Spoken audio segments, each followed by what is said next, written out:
So then, welcome to the third module in the Ethereum subject. Now in this module, we're going to go over decentralized apps or dApps. Now briefly, the contents of this very, very short module. What do dApps look like? What is the standard of current apps? Facebook, the data giant, Ethereum that owns no data, and Ethereum decentralized apps. Now this is going to be a very, very quick module. However, very important to understand what a dApp is and how it's going to operate, not only for Ethereum, but in terms of Internet 3.0. So then, what do dApps look like? Now we have gone over this briefly in the blockchain subject, but again, to recap, decentralized apps will run on your mobile devices as well as web applications, just like current internet and mobile apps. Okay, you will see no difference in the actual apps themselves. It's simply the decentralized foundation that the application is built on. Okay, so you will still look at the home screen of an iPhone in the same way. However, next to Facebook, which is a centralized storage system or company, you might have another app which is similar to Facebook, and that app will be run on the blockchain network or a blockchain. Okay, so it will be decentralized, and the app may not have any particular individual owners. Okay, so those will be the differences. It will simply be which application you decide to use, because there will be new apps for every single industry. Okay, so it allows for a fair, autonomous environment for user data and control.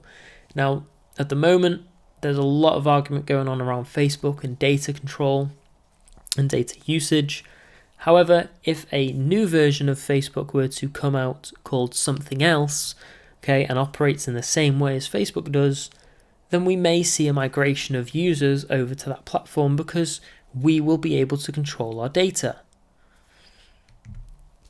So then, standard apps.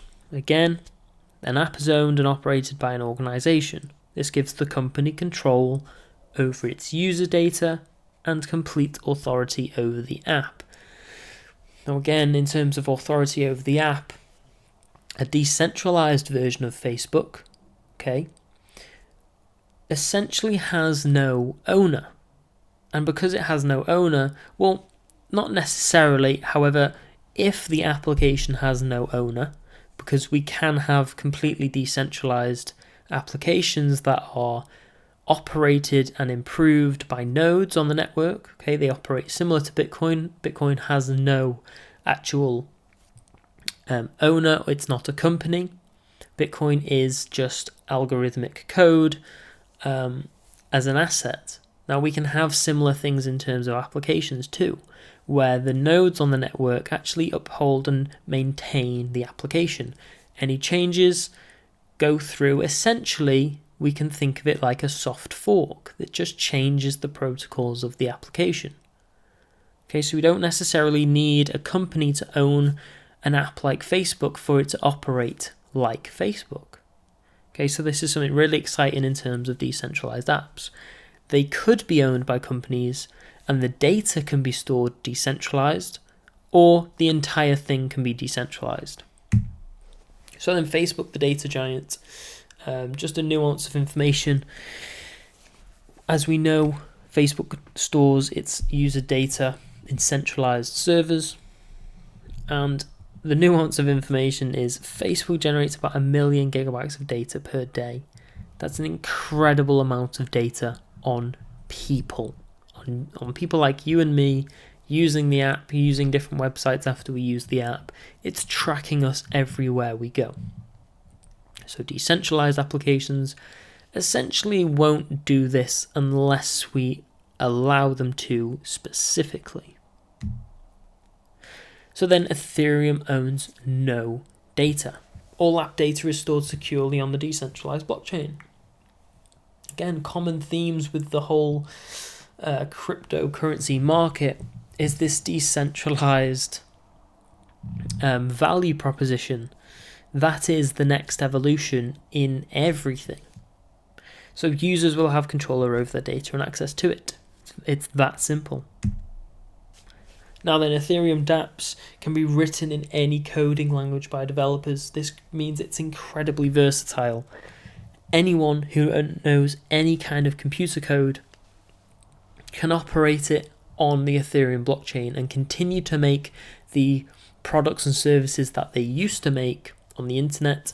They can now do it on Ethereum. Ethereum's native code is called Solidity, and it allows developers to incorporate things like smart contracts directly into their dApps. Okay, so now we're getting really into the good stuff. We can create decentralized financial apps, okay? And this is essentially what allows DeFi to exist. So then Ethereum Dapps, the code is open source, so anyone on the network can improve the code. Again, going back to the decentralized version of Facebook, if we were to create one, anyone could, in theory, improve the application because anyone on the network can improve the code. It's that simple. So there is, like I said, it would be a very quick module. We just needed to briefly go over decentralized apps again as we were going through Ethereum. And Ethereum is what will facilitate the usage of decentralized apps and things like smart contracts, and therefore both together we have DeFi. So then that is the decentralized app module complete, and I will see you in the next and final module of the course.